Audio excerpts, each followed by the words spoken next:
L'obiettivo per cui si lavora è quello del rendere autonomi questi ragazzi il più possibile. Il nostro è un lavoro silenzioso, ma essenziale alla tenuta sociale del territorio. La domanda di supporto, di sostegno dei giovani e delle famiglie oggi è enorme. Vale la pena investire in questo progetto perché stiamo investendo nel nostro futuro.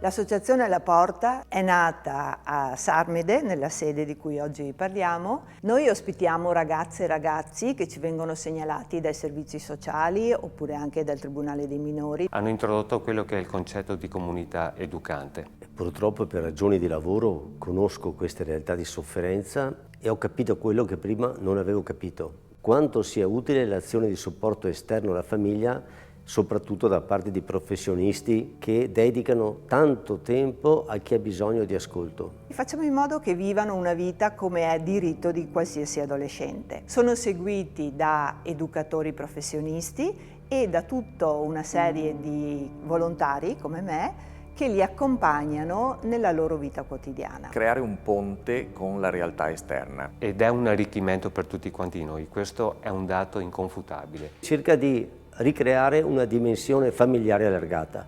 La famiglia allargata è quello che oggi manca. L'obiettivo qual è? Quello di arrivare a farli uscire o essendo capaci di vivere da soli, oppure a rientrare nella loro famiglia o in parte di famiglia. E la cosa più bella è quando qualche volta tornano a far visita alla loro famiglia, tra virgolette, che li ha cresciuti, li ha accompagnati, e questo dà forza anche agli educatori per insistere e continuare nel lavoro. Sono soldi investiti non bene, io direi più che bene, sono soldi investiti per il futuro delle comunità. Parliamo del cittadino del domani.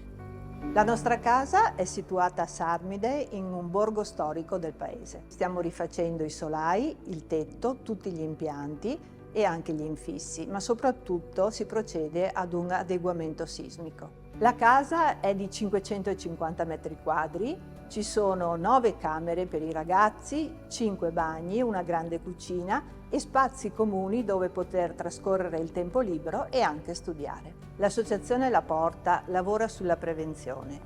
Un vostro contributo, piccolo o grande che sia, aggiunge valore al nostro lavoro.